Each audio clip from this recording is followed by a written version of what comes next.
ओम नमो भगवते वासुदेवाय। ओम नमो भगवते वासुदेवाय। ओम नमो भगवते वासुदेवाय। ओम अज्ञानतिमिरान्धस्य ज्ञानाञ्जनशलाकया चक्षुरुन्मिलितं येन तस्मै श्रीगुरवे नमः। नमो विष्णुपादाय कृष्णपृष्ठाय भूतले श्रीमते भक्तिवेदांत स्वामिनिति नामिने। नमस्ते सारस्वते देवे गौरवाणी प्रचारिणे निर्विशेष शून्यवादी पाश्चात्य देशतारिणे। जय श्री कृष्ण चैतन्य प्रभु नित्यानंदा श्री अद्वैत गदाधर श्रीवासादि गौर भक्तवृंदा। हरे कृष्णा कृष्णा कृष्णा हरे हरे हरे राम राम राम हरे हरे। जगत गुरु श्रील प्रभुपाद की जय। भगवत वाणी भगवत गीता जी की जय। गुरु महाराज की जय।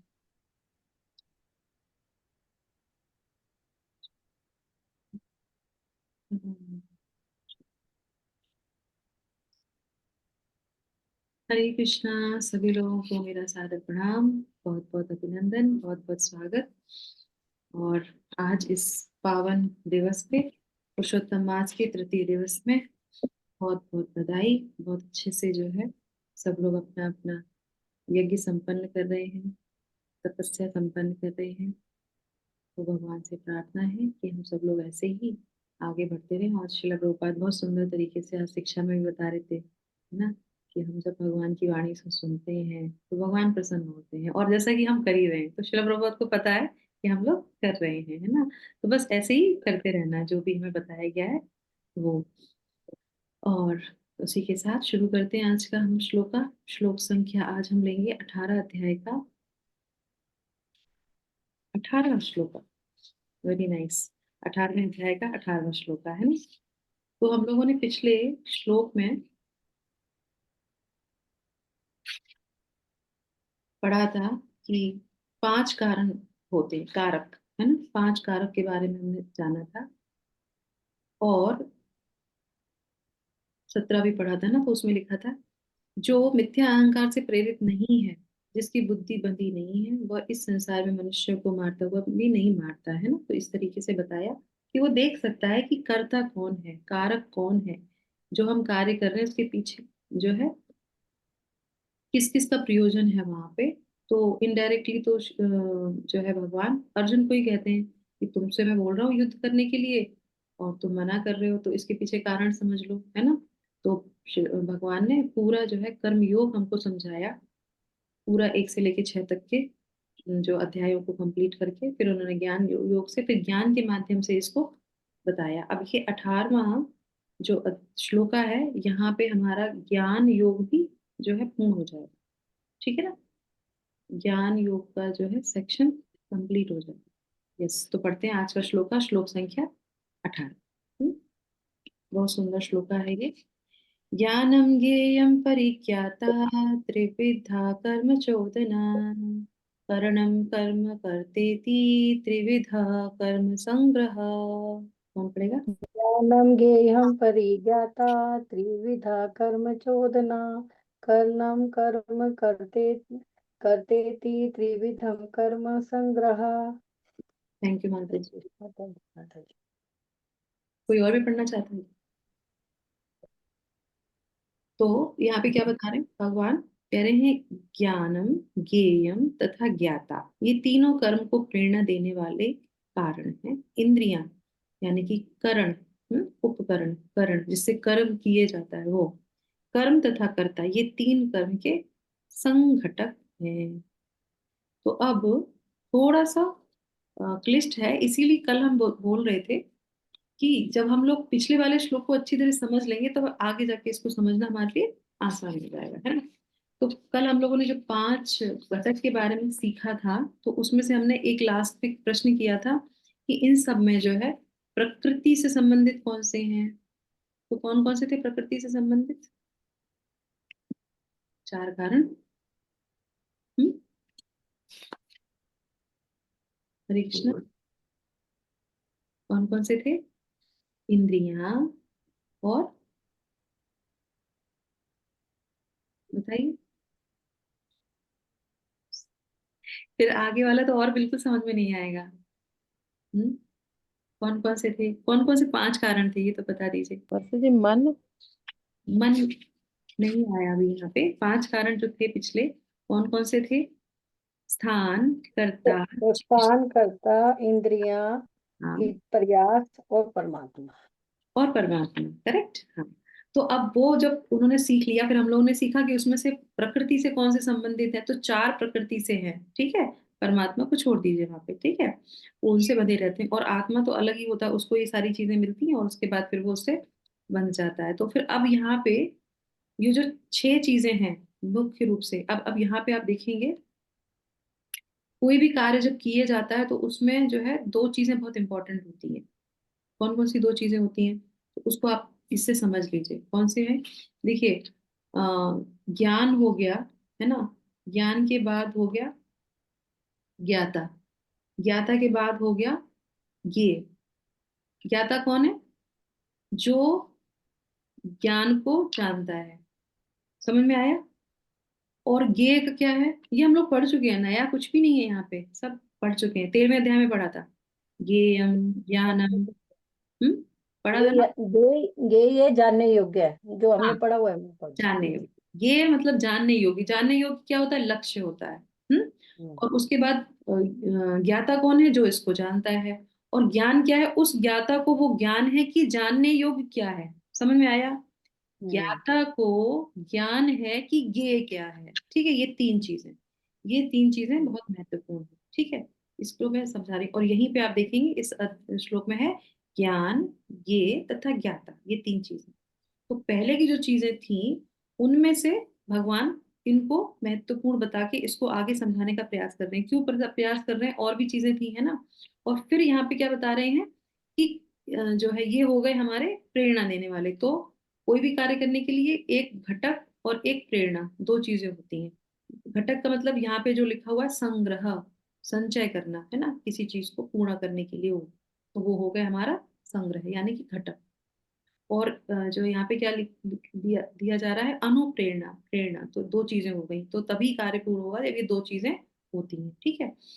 अब इसके बाद दूसरी चीज क्या बता रहे जा रहे हैं, दूसरी घटक क्या है? घटक है इंद्रियां, यानी कि करण, कर्म और कर्ता।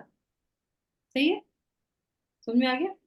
ये 3 चीजें हो गई। अब एक छोटा सा प्रश्न, अगर आपको ये समझ में आ गया है तो अब पहले हम वो पढ़ लेते हैं तात्पर्य, फिर मैं प्रश्न करती हूँ। ध्यान से पढ़ना तात्पर्य को, ये समझ में आ जाएगा। और ज्यादा टेक्निकल नहीं है, थोड़ा सा दिमाग लगाएंगे हमें समझ में आ जाएगा, क्योंकि अब ये लास्ट की चीजें चल रही हैं, भगवान समराइज कर रहे हैं। दोबारा से भगवान उसको सूक्ष्म रूप से और बहुत जो है छोटी से उसको जो है समझाने का प्रयास कर रहे हैं, है ना, जैसे कि हम उसको अपने दिमाग में रख सकें। तात्पर्य पढ़ लेते हैं, यस। तात्पर्य श्रीला प्रभुपाद की जय। दैनिक कार्य के लिए 3 प्रकार की प्रेरणाएं हैं, ज्ञान, ज्ञेय तथा ज्ञाता। कर्म का उपकरण, कर्म, स्वयं, कर्म तथा कर्ता। ये तीनों कर्म के घर संघटक कहलाते हैं। किसी भी मनुष्य द्वारा किए गए किसी कर्म में ये ही तत्व रहते हैं। कर्म करने के पूर्व कुछ न कुछ प्रेरणा होती है। किसी भी कर्म से पहले प्राप्त होने वाला फल कर्म के सूक्ष्म रूप में वास्तविक बनता है। इसके बाद वह क्रिया का रूप धारण करता है।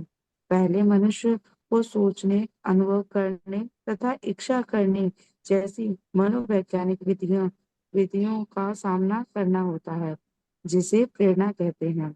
और यह प्रेरणा चाहे शास्त्रों से प्राप्त हो या गुरु के उपदेशों से, एक सी होती है। जब प्रेरणा होती है और जब कर्ता होता है, तो इंद्रियों की सहायता से, जिनमें मन सम्मिलित है और जो समस्त इंद्रियों का केंद्र है, वास्तविक कर्म संपन्न होता है। किसी कर्म के समस्त संघटकों को कर्म संग्रह कहा जाता है। हरे कृष्ण। थैंक यू माता जी, हरे कृष्णा। ठीक है, समझ में आया ये तात्पर्य पढ़ने के बाद? तो अब आप देखिए यहाँ पे, सिंपल सा है, सिंपल तो नहीं है खैर, बट हाँ समझने के बाद सिंपल ही है। फिर उसको हम अपने कॉमन जीवन में जो चीजें चलती हैं हमारी, उससे समझेंगे तो जल्दी समझ में आ जाए। तो ये 6 चीजें हो गई। 3 हो गए प्रेरणा, है ना, 3 हो गए घटक, है ना, जो हमें प्रेरित करते हैं, 3 चीजें।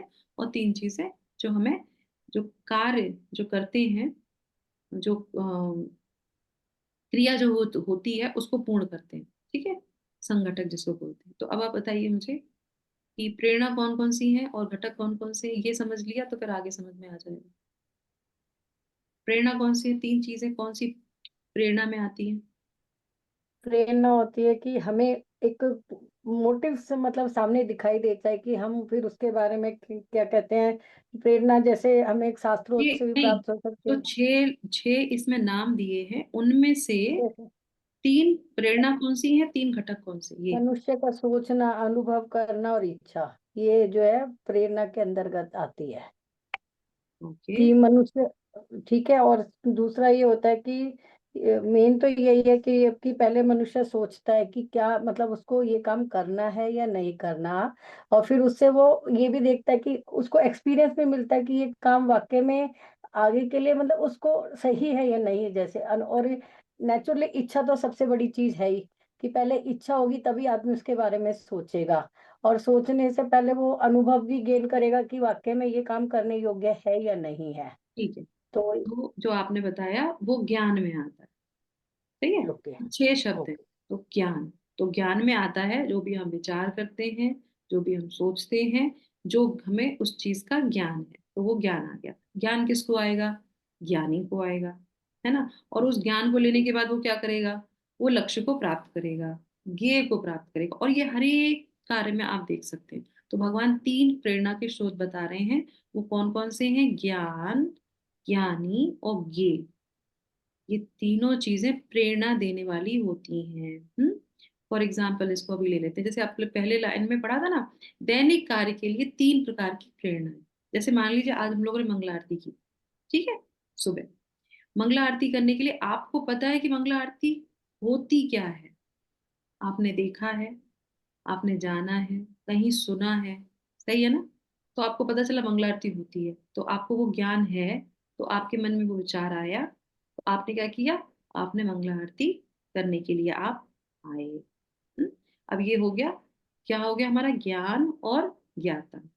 हमको पता है, इसलिए हम मंगला आरती के लिए आए। अब मंगला आरती में मुझे आरती आती है गाने के लिए, तो मैंने भगवान के लिए आरती गाई, सही है ना।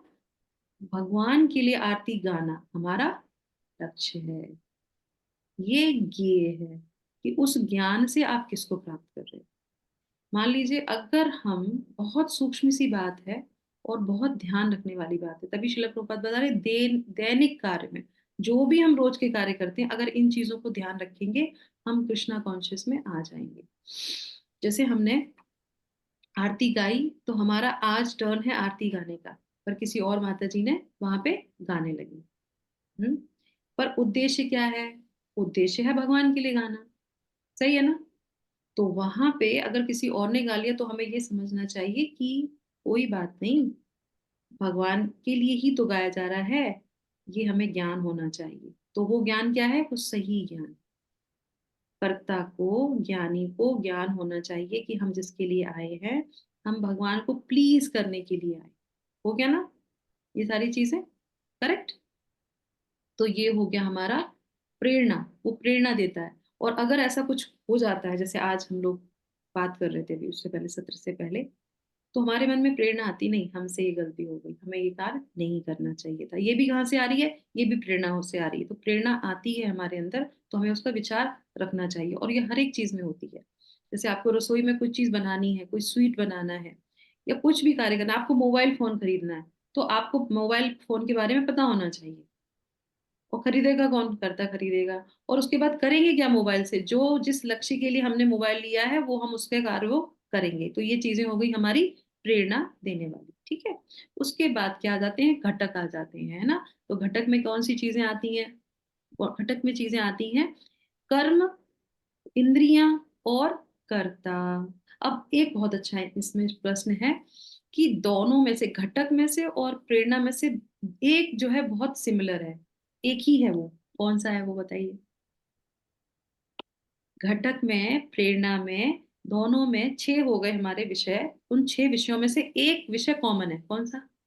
ज्ञाता या कर्ता। कर्ता, ज्ञाता या कर्ता, हाँ, दोनों एक ही होगी ना। यस, ज्ञाता और कर्ता दोनों जगह वो एक ही है। तो इस तरीके से हम इसको समझ सकते हैं, ठीक है। अब आ जाते हैं आगे, तो ये हमारा हो गया।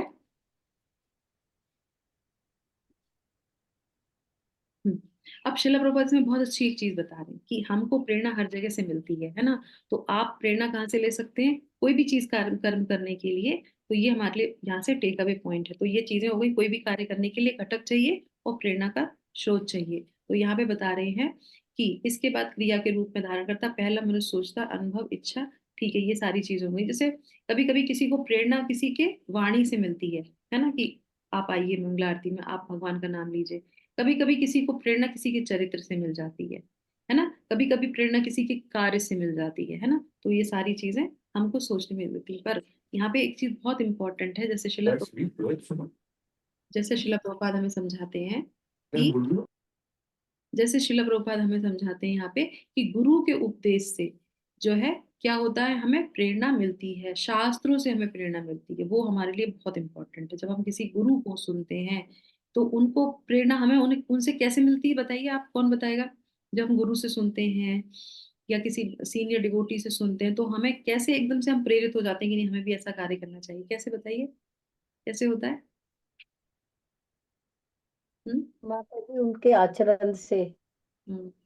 जब हम उन्हें सुनते हैं तब आचरण, श्रवणम जहाँ वही हम पूछ रहे श्रवणम मनम हैं। कीर्तनम। जब हम उनसे सुनते हैं, ये श्रवण में आ गया, जब हम उनसे श्रवण करते हैं तो वो हमें कैसे प्रेरणा देता है? श्रवण से हमें कैसे प्रेरणा मिलती है?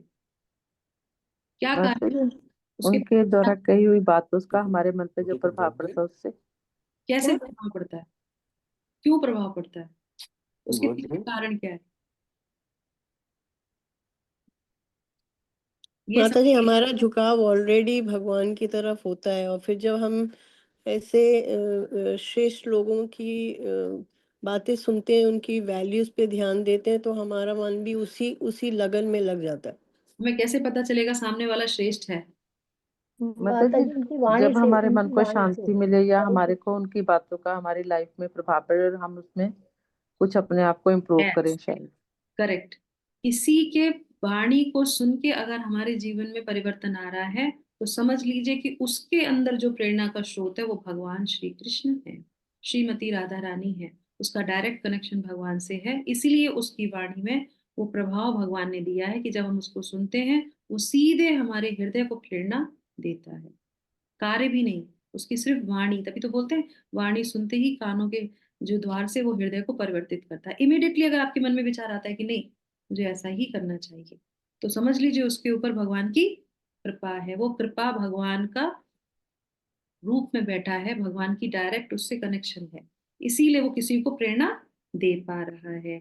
वो होते हैं साधु पुरुष, वो होते हैं गुरुजन, वो होते हैं महाजन।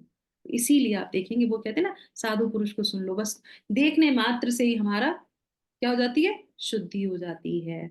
क्यों? क्योंकि हृदय में जो भगवान बैठे हैं उतनी शक्ति उनको दी है कि बस आप उनको देखेंगे, आप में शुद्धि शुरू हो जाएगी। आप उनको सुनेंगे, आपके अंदर शुद्धि शुरू हो जाएगी। वो कहेंगे और आपको करने का मन करेगा। ऐसे प्रवचन तो हम बहुत सुनते हैं, इसीलिए बोलते हैं कि हमको साधु संग रहना चाहिए। हमें ऐसे लोगों के साथ रहना चाहिए जिन्होंने अपने जीवन में उसको उतारा है।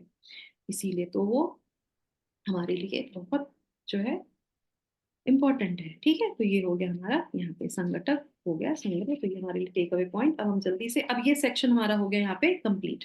अब आप मुझे जल्दी से बताइए कि पहले वाले एक्रोनिम एस से क्या होगा, फिर अब बताइए कुछ आइडिया, फिर हम आगे बढ़ते हैं। 22 हो गया, फिर एक श्लोक और पढ़ लेते हैं फटाफट से, 19 वाला है ना। कोई बता सकता है, कोई अंदाजा लगा सकता है? ये अंदाजे लगा रहे संस्कार या कर्म योग खत्म हो गया यहाँ पे हमारा पूरी तरीके से। तो ये हमारा 18 अध्याय है, और एस स्माइल हमारा एक्रोनिम है, 5 शब्द हैं उसमें। तो एस से क्या होगा, समरी ऑफ कर्म योगा। एक समरी हमारी पूरी खत्म हो गई, ठीक है। याद रखने के लिए शॉर्ट फॉर्म में समरी ऑफ कर्म योगा हमारा कंप्लीट हो गया। अब हम लोग दूसरे विभाग में प्रवेश करेंगे। श्लोक संख्या 19। 19 हाँ। ज्ञानं कर्म च कर्ता च त्रधेव गुणभेदतः प्रोच्यते गुणसंख्याने यथा वक्ष्णु तान्यपि। कोई माता जी पढ़ेंगी? ज्ञानं कर्म च कर्ता च त्रिदेव गुणवेदिता प्रोच्यते गुणासाङ्ख्ये यथा वर्षणो तन्यापि। प्रकृति के 3 गुणों के अनुसार ही ज्ञान, कर्म, कर्ता के 3 भेद हैं। अब तुम मुझसे इन्हें सुनो। तो अब भगवान जो 6 विषय थे हमारे, 3 प्रेरक, 3 घटक, उसमें से तीनों को वो ले लेते हैं और उन तीनों के बारे में बताते हैं। और क्या कहते हैं? ये प्रकृति के 3 गुणों के अनुसार ही जो है इनमें भेद होता है ना। तो वो कौन कौन से हैं? ज्ञान, कर्म और कर्ता। ठीक है, चलिए तात्पर्य पढ़ लेते हैं फटाफट से। हरे कृष्ण माता जी। 14वें अध्याय में प्रकृति के 3 गुणों का विस्तार से वर्णन हो चुका है।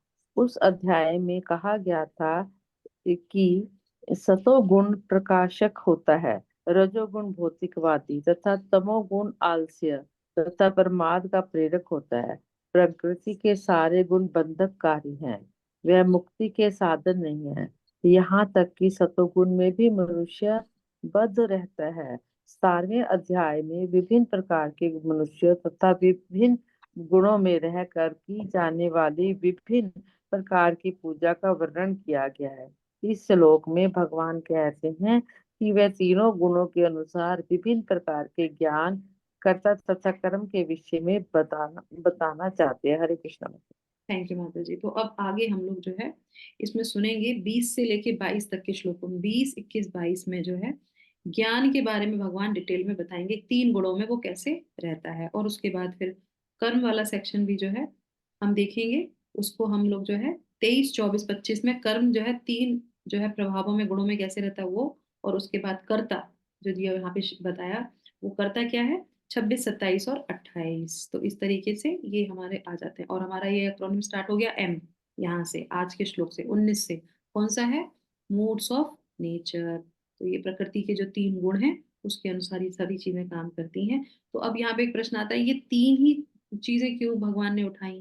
पूरी की 6 क्यों नहीं उठाई? इन तीनों के बारे में क्यों बताएंगे कि 3 गुणों में रहते हैं, बाकी 6 और चीजों को क्यों छोड़ दिया? हम्म, सोचो माता सोचो। जी, ये 3 चीजें मेन इम्पोर्टेंट है ना, क्योंकि किसके लिए काम करना ये जरूरी है, हम्म, क्या काम करना ये जरूरी है, और कौन काम करेगा ये जरूरी है। तो बाकी चीजें इनके अंतर्गत ही आ जाएगी। इनके अंतर्गत आ जाती हैं। एक गौण होता है और एक क्या होता है, एक दूसरा कौन सा होता है? मुख्य मुख्य मुख्य।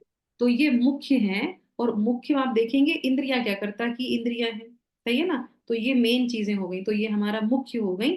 तो इसमें हमारा जो है कर्म आ गया, कर्ता आ गया। कर्ता ज्ञानी दोनों चीजें आ गई उसमें, है ना। और उसके बाद फिर क्या है? ज्ञान, है ना। ज्ञान, कर्म, तो कर्म तो कर किया ही जाएगा, है ना। तो इस तरीके से ये 3 चीजें बहुत इंपॉर्टेंट हैं, इसीलिए इसको चीजों को यहाँ पे बता रहे हैं, ठीक है।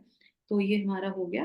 अब इसके बाद आगे जो है हम इसके बारे में सुनेंगे, ये 3 उनसे चीजों से कैसे प्रकृति के उसमें ये बंधे रहते हैं, ठीक है। तो यहाँ पे हम इसको विराम करते हैं। जगत गुरु श्रील प्रभुपाद की जय। भगवत वाणी भगवत गीता जी की जय। अभी हम लोग शुरू करते हैं आज का पुरुषोत्तम मास का यज्ञ, 15वां अध्याय। बोल लीजिए अपना अपना अध्याय आप। पुरुषोत्तम भगवान की जय। पुरुषोत्तम योग की जय। श्री भगवान उवाच ऊर्ध्वमूलमधः शाखा अश्वत्थं प्रारुरव्ययं छन्दांसि यस्य पर्णानि यस्तं वेद स वेदवेत्। पढ़ी मत जी। तश्चोर्ध्वं प्रसृतास्तस्य शाखा गुणप्रवृद्धा विषयप्रवालाः अधश्च मूढान्यनुसन्ततानि कर्मानुबन्धीनि मनुष्यलोके।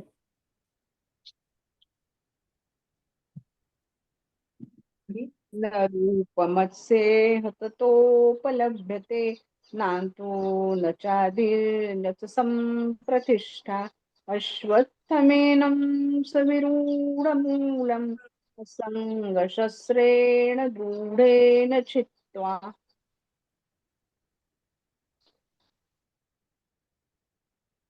तत्पदं तत्परिमार्गिक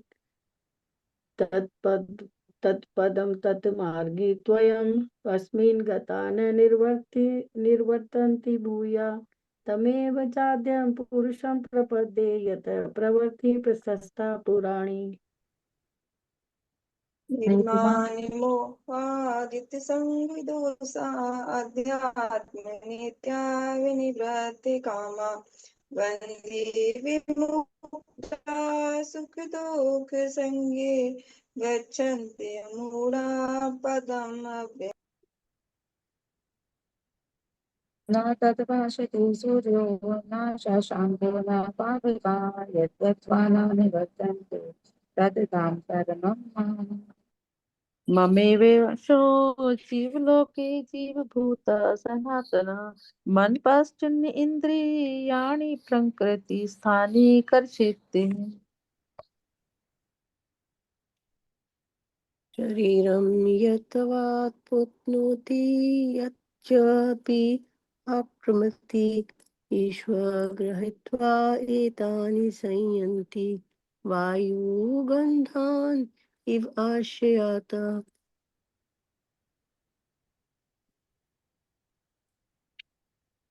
श्रोत्रं चक्षुस्पर्शानं श्रोत्रं चक्षुस्पर्शानं च रसनां घ्राणमेव च अधिष्ठाय मनश्चायं विषयानुपासेवते। उत्क्रामन्तं स्थितं वा अपि भुजनं वा गुणान्वितं विमूढाना अनुपश्यन्ति पश्यन्ति ज्ञानचक्षुषा। यतन्तो योगिनश्चैनं पश्यन्त्यात्मन्यवस्थितं यतन्तोऽप्यकृतात्मानो नैनं पश्यन्त चेतसः। पढ़िए संगीता कुटीटा माता जी, पढ़िए। व्यक्तिगतं तेज जगत् भास्यते अखिलं यत् चन्द्रमसि यत् च अग्नि तत् तेज विधि मामकम्। कोई और माता जी जिसने नहीं पढ़ा हो? पढ़िए मंजू रहेजा माता जी। हरे कृष्णा। गामाविश्य च भूतानि धार्याम्यहम् ओजसा पुष्णामि चौषधी सर्वा सोमो भूत्वा रसात्मकः।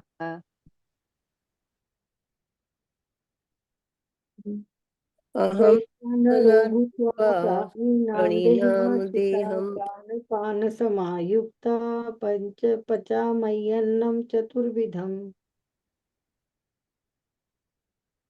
सर्वस्य चाहं हृदि सन्निविष्टो मत्तस्मृतिज्ञानमपोहनं च वेदैश्च सर्वैर्गहमेव वेद्यो वेदान्तविदेव चाहम्।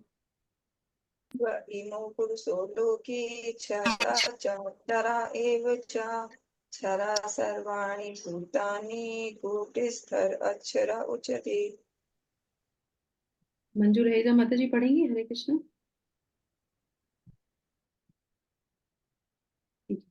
कीर्तिमय माता जी, हरे कृष्ण। उत्तम पुरुषोत्तम सत्वे परम आत्मे युदाह योग लोकत्रय माय आविश्य विभर्तस्वे ईश्वरे।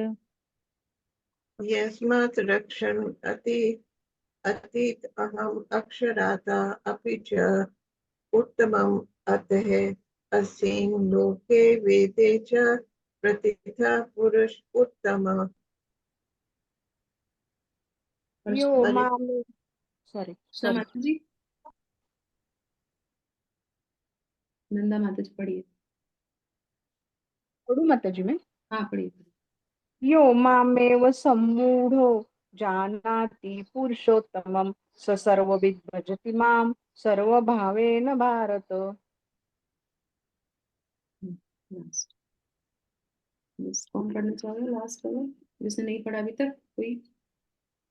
इति गुह्यतमं शास्त्रम् यस, रूप में माता जी पढ़िए क्लास पर। इति गुह्यतमं शास्त्रम् इदं युक्तं मया नघ एतत् बुद्ध्वा बुद्धिमां स्यात् कृतकृत्यश्च भारत। हरे कृष्णा कृष्ण कृष्ण हरे हरे, हरे राम राम राम हरे हरे। हरे कृष्ण। पुरुषोत्तम योग की जय, जगत गुरु श्रील प्रभुपाद की जय, भगवत वाणी भगवत गीता जी की जय, पुरुषोत्तम मास की जय, निताय गौर सीतानाथ प्रेमानंदे, हरि हरि ओम, हरि ओम तत्सत। हरे कृष्णा। तो 3 बार हरे कृष्णा महामंत्र हम सबके आध्यात्मिक उन्नति के लिए, सबके उत्तम स्वास्थ्य के लिए, जो भी पुरुषोत्तम मंत्र को पालन कर रहे हैं उन सबको भगवान शक्ति प्रदान करे, और हम लोग जो है भगवत वाणी के अनुसार अपना जीवन यापन कर सके, जो ज्ञान हम पढ़ रहे हैं उसको हम अपने जीवन में धारण कर सकें। सभी जीवों के उद्धार के लिए 3 बार हरे कृष्णा महामंत्र। हरे कृष्णा हरे कृष्णा हरे कृष्णा कृष्णा हरे कृष्णा हरे हरे, हरे हरे राम राम राम राम हरे हरे, हरे कृष्णा कृष्णा कृष्णा हरे हरे, हरे राम राम राम हरे हरे, हरे कृष्णा कृष्णा कृष्णा हरे हरे, हरे राम राम राम हरे हरे। हरे कृष्णा माता जी, हरे सभी को कृष्णा चरण माता जी, 1 मिनट, एक क्वेश्चन, वो प्रकृति के 4 कौन से बताए थे कारण? प्रकृति के 4 कारण? यस माता जी, पहला तो आपने इंद्रिय बताया, बाकी 3 पांच जो है करण है, जो घटक, सॉरी, जो कारण है 5, उसमें से सिर्फ परमात्मा अलग है, बाकी सब प्रकृति से लिप्त है। उसमें ओके। कर्ता हो गया, इंद्रियां हो गई है ना, उपकरण हो गए, स्थान हो गया, ये सारी चीजें, और सिर्फ क्लियर। परमात्मा जो अलग रहते हैं ऐसे। फिर उनमें से भी भगवान छांटते हैं, और फिर छांट के 3 चीजें बताते हैं आगे जाके कि ज्ञान, ज्ञानी और ज्ञे, इनके बारे में भगवान आगे जाके बताएंगे। और क्यों? क्योंकि वो मुख्य हैं, उसी में ही जो और दूसरे जो 3 और हैं वो उसी में सम्मिलित रहते हैं, और इन्हीं में 3 गुणों का समावेश रहता है, और इन्हीं से ही फिर सारी चीजें लोग कार्य करते हैं। तो ये जानने के लिए भगवान आगे बढ़ रहे हैं। ठीक है। So much, Hare Krishna, thank you, clear. अच्छा जी।